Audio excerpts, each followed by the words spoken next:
पत्रकार बंधुओं का इस पत्रकार वार्ता में बहुत बहुत स्वागत। जैसा कि आप लोगों को विदित है कि आज की पत्रकार वार्ता हम लोगों ने जो भारतीय जनता पार्टी की आज उनके अनुसार कही गई गौरव यात्रा, जबकि हम मानते हैं कि गौरव यात्रा न होकर ये विदाई यात्रा है उनकी, और विदाई यात्रा भी ना होकर ये मुझे लगता है कि आज भारतीय जनता पार्टी के तमाम शीर्ष नेतृत्व को गुजरात की जनता से माफ़ी मांगते हुए यात्रा निकालनी चाहिए। तो हम कहेंगे कि ये भारतीय जनता पार्टी की माफ़ी मांगते हुए जो विदाई यात्रा है उसके बारे में आज हम बात करना चाहते हैं। भाजपा ने कहा कि ये उनकी गौरव यात्रा है। हम भाजपा से पूछना चाहते हैं कि भाई आपकी जो गौरव यात्रा है वो किस चीज़ की गौरव की यात्रा है? आपने गुजरात को, देश को क्या दिया है जिसकी गौरव की बात आज भारतीय जनता पार्टी बात कर रही है?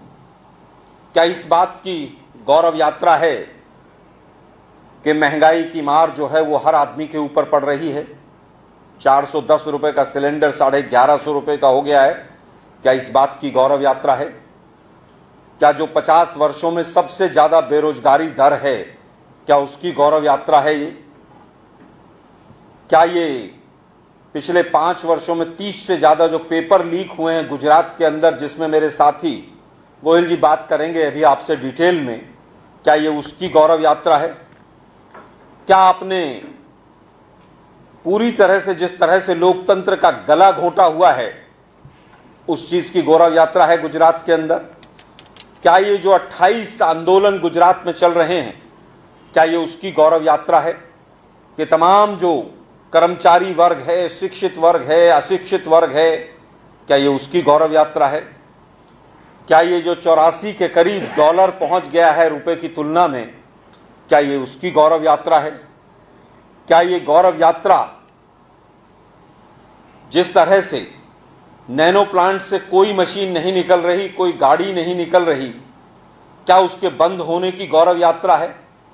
क्या नैनो प्लांट के एवज में जो गुजरात का टैक्स पेयर्स का पैसा बर्बाद हुआ, क्या ये उसकी गौरव यात्रा है? क्या एनसीआरबी के आंकड़े जो बता रहे हैं कि अनऑर्गेनाइज सेक्टर में आत्महत्या की दर हिंदुस्तान में 2.5 गुना बढ़ गई, क्या ये उसकी गौरव यात्रा है? क्या ये सीआर पाटिल साहब के जो 107 मुकदमे हैं, जो क्रिमिनल केसेस उनके ऊपर लगे हुए हैं, क्या ये उन 107 मुकदमों की गौरव यात्रा है? क्या ये गौरव यात्रा इसकी है कि आपने पूरा मंत्रिमंडल मुख्यमंत्री समेत बदल दिया? क्या ये इस बात की गौरव यात्रा है? क्या ये गौरव यात्रा इस बात की है कि लाखों लोग बिना ऑक्सीजन, बिना बेड के गुजरात में मृत्यु को प्राप्त हो गए और कोरोना में आप इलाज तक नहीं दे पाए? क्या ये उसकी गौरव यात्रा है? आज हम पूछना चाहते हैं कि तू इधर उधर की बात न कर, ये बता कि काफिला क्यों लुटा? मुझे रहबरी से गिला नहीं, तेरी रहबरी का सवाल है। अब हम पूछना चाहते हैं कि आप हमें केवल ये बता दीजिए कि गुजरात के ऊपर जो 9,000 करोड़ का जो कर्जा था वो 3.25 लाख करोड़ कर्जा पहुंच गया पिछले 20-22 वर्षों में, जब से मोदी जी की और भाजपा की सरकार यहां पर रही। तो क्या आप लोग उस बात का गौरव यात्रा निकाल रहे हैं? एक तरफ तमाम विषय ऐसे लिए गए गौरव यात्रा में जिसमें कहीं ना कहीं उनकी माफी होनी चाहिए, भाजपा को पूरे गुजरात प्रदेश से माफी मांगनी चाहिए कि जो कुकृत्य, जो कुकर्म आपने करके और जिस तरह से राज्य को, प्रदेश को जहां पहुंचाया है, अर्थशास्त्र को जिस तरह से, अर्थव्यवस्था को पूरी तरह से नष्ट नाबूद कर दिया है, उसके लिए भारतीय जनता पार्टी को पूरे देश से और खास तौर पर गुजरात से माफी मांगनी चाहिए। कई विषय आज लिए गए राष्ट्रीय परिप्रेक्ष्य में भी और राज्य के भी पटल पर। दूसरा विषय इन्होंने आदिवासियों का लिया, आदिवासियों की यात्रा की बात की और आदिवासियों के गौरव की बात की। अभी याद होगा 4 दिन पहले ही जिस तरह से एक आदिवासी हमारे लीडर और विधायक अनंत पटेल जी की जिस तरह से भाजपा के गुंडों ने पिटाई की और जिस तरह से उनको चोटें आई वो पूरे देश ने देखा। आज वहीं पर उसी जगह पर खड़े होकर जब भाजपा के बड़े बड़े लीडर्स भाषण दे रहे थे तो अच्छा रहता कि आदिवासियों भाइयों से एक बार माफी भी मांग लेते कि हमारे गुंडों ने जो आदिवासी नेताओं की पिटाई की है उसके लिए हम माफी मांगते। और तो और भाजपा के शीर्ष नेतृत्व और देश के गृह मंत्री झूठ बोलने से भी आदिवासियों के मामले में बाज नहीं आते। आज उन्होंने अपने वक्तव्य में कहा कि 1 लाख करोड़ रुपया जो है वो आदिवासियों के लिए बजट में रख दिया। भाई गुजरात की जनता को आप इतना नासमझ समझते हैं क्या? आपको झूठ बोलने की आदत है, बीमारी है, ये तो सबको पता है, लेकिन आदिवासियों से तो झूठ मत बोलिए। गुजरात का बजट 2.1 लाख करोड़ है और उसमें से 45% बजट जो है वो आदिवासियों के लिए आपने आवंटित कर दिया। अमित शाह जी ऐसी झूठ ना बोले आप। बेहतर होता आप आज मनरेगा का जो आदिवासी भाइयों का पैसा नहीं उनको मिला है उसको रिलीज करने की बात करते, लेकिन उस पर आप खामोश रहेंगे। और आज हम पूछना चाहते हैं 2006 का फॉरेस्ट राइट्स एक्ट जो पूरे देश में लागू हो गया है कि जल जंगल और जमीन के ऊपर आदिवासियों के अधिकार हों, जब केंद्र सरकार ने वो कानून पास कर दिया, आप अगर आदिवासियों के इतने ही हितैषी अपने आप को बताते हैं तो आपने आज तक वो कानून गुजरात के अंदर क्यों नहीं लागू किया है? इस बात का भी अगर उत्तर भाजपा दे तो शायद ज्यादा अच्छा रहे। तापी हो, वेदांत हो, स्टैच्यू ऑफ यूनिटी हो, भारतमाला हो, तमाम प्रोजेक्ट्स जो धनाढ्यों के लिए रहे, कहीं ना कहीं उसमें आदिवासियों की जमीनें गई, उनके मुआवजे आज तक क्यों रुके हुए हैं? कौड़ियों के भाव आपने जमीन लेकर तमाम उद्योगपति अपने मित्रों को दी। आज अगर वहां पर माफी मांगते अमित शाह जी कि हम आदिवासी भाइयों से माफी मांगते हैं कि हमने आपकी जमीनें कौड़ियों के भाव बेचकर और लाखों के भाव में उनको आगे प्रस्तावित कर दिया, तो शायद ज्यादा अच्छा रहता। अभी हमारे साथी, हमारे वर्किंग प्रेसिडेंट इंद्र विजय जी मुझे बता रहे थे कि जो आदिवासी विकास का जो फंड होता है उसको भी सब प्लान में ग्रांट में डाल दिया जाता है। कहां पर ग्रांट में डाल दिया जाता है? उनको ग्रांट में डाल दिया जाता है एनजीओस के, और वो एनजीओ ज्यादातर भाजपा के नेताओं की, उनके बच्चों की, उनके परिवारों की। तो आप तो आदिवासियों का पैसा खाने का काम करते हैं। अमित शाह जी आज अच्छा रहता आप आदिवासी भाइयों से माफी मांगते। आदिवासी क्षेत्रों में, आदिवासी जिलों में आप कहीं पर भी देखिए टीचर्स की भरपूर कमी है। आप देखिए कॉलेज, डांग जिले के अंदर भी अगर देखें तो एक साइंस का कॉलेज हमें देखने को नहीं मिल रहा है। जिस तरह से तमाम आपने वहां पर जो मेडिकल कॉलेज की आज बात की, 3 मेडिकल कॉलेज की, तीनों के तीनों प्राइवेट है। क्या इतनी महंगी फीस के साथ आदिवासियों के बच्चे वहां पर पढ़ सकते हैं? नहीं पढ़ सकते। तो आपने आदिवासी भाइयों के साथ चौतरफा जो छल और प्रपंच किया है, उसके लिए बेहतर रहता कि भाजपा आज माफी मांगती। आज के भाषणों में एक नई प्रवृत्ति भाजपा की दिखाई देनी शुरू हुई है। अब वो इस चुनाव को 2-3 दिन से हिंदू मुस्लिम बनाना चाह रहे थे, लेकिन हिंदू मुस्लिम अगर गुजरात की जनता ने नहीं बनने दिया, अब वो इंटरनल सिक्योरिटी, भारत पाकिस्तान, आज तमाम जो बीजेपी के लीडर्स हैं उनके बयानों में आना शुरू हो गया है। तो हम मीडिया के माध्यम से गुजरात की जनता को आगाह करना चाहते हैं, सतर्क करना चाहते हैं कि ये लोग हर तरह का प्रपंच रचेंगे। उसके 2 उदाहरण आज छोटे छोटे मैं लेकर अपना वक्तव्य समाप्त करूंगा। सबसे पहली इन्होंने जो बात आज कही आर्टिकल 370 के बारे में, दोबारा से इन्होंने मुद्दे को उठाया।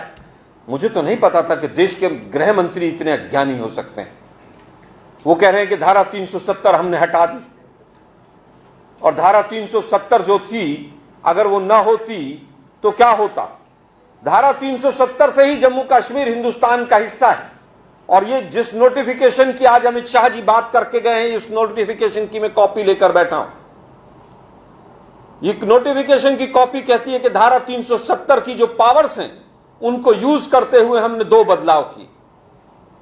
इस तरह के 36 बदलाव पहले भी हुए हैं धारा 370 की पावर्स को यूज करते हुए। लेकिन दुर्भाग्य है देश के प्रधानमंत्री और देश के गृह मंत्री और पूरी भाजपा झूठ बोलने से बाज नहीं आते हैं।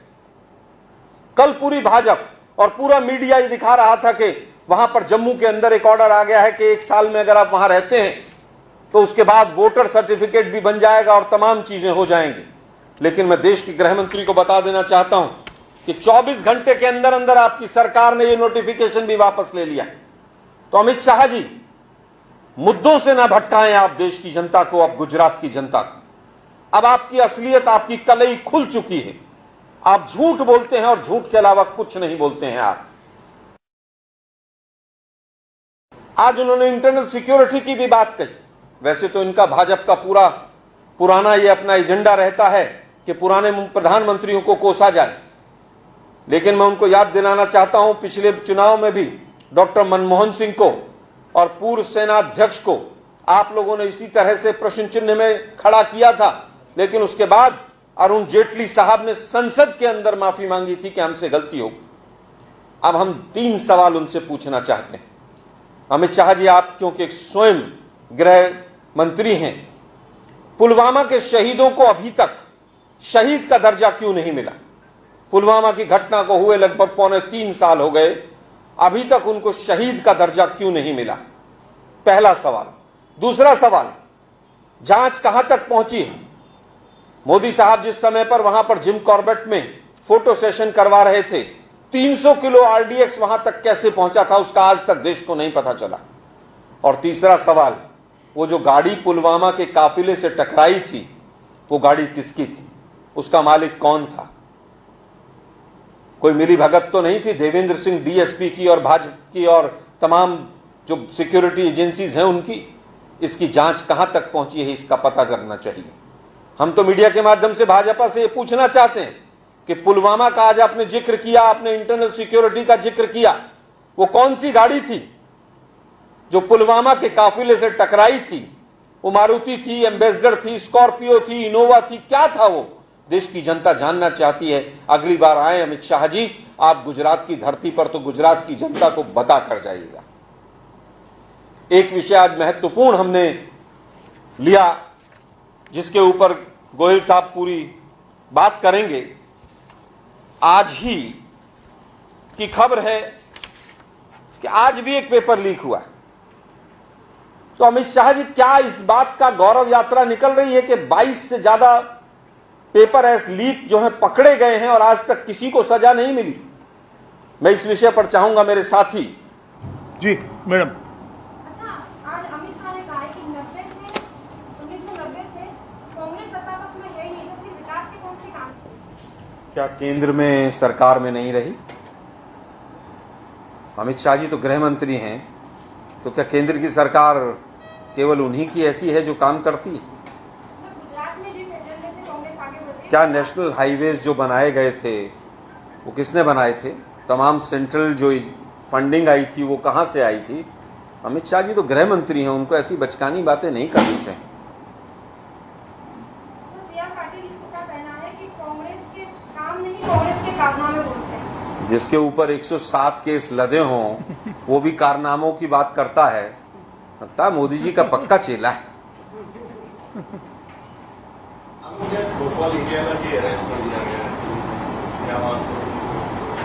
देखिए, फिक्स मैच है दोनों का। मैंने पिछली पत्रकार वार्ता में भी कहा था कि हिमाचल में जब से महाभ्रष्टाचारी पार्टी आम आदमी पार्टी के एक मंत्री अरेस्ट हुए थे, जो वहाँ के प्रभारी थे, और उन्होंने एक सर्वे कराया हिमाचल में कि उनका 1% से भी ज़्यादा वोट नहीं आ रहा है, तो उन्होंने भी सोचा, और मोदी साहब ने भी, क्योंकि मोदी साहब तो यहाँ के कार्यकर्ताओं को सतर्क करके भी गए कि कांग्रेस जो है इस बार गांव-गांव जा रही है और ठंडे ठंडे रास्ते से काम कर रही है। तो उनको अब वो कहावत है ना कि आखिरी रास्ता जो है अब आम आदमी पार्टी दिख रही। 3.5 साल पुराना कोई वीडियो है, हमें तो पता नहीं कौन गोपाल इटालिया है और कौन है, कोई वीडियो बताया जा रहा है, आप मीडिया के साथियों के माध्यम से ही पता चल रहा है कि उसको दिल्ली में अरेस्ट किया है।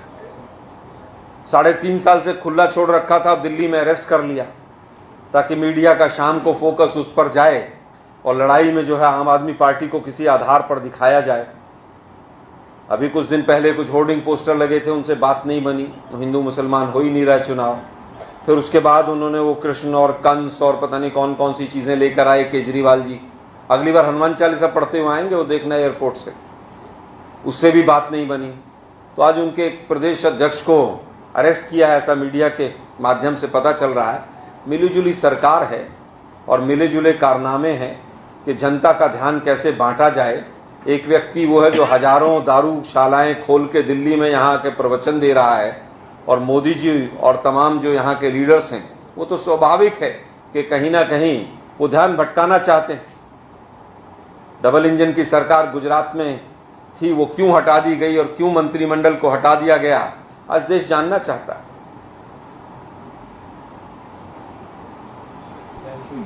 थैंक यू, बहुत बहुत धन्यवाद आप लोगों का।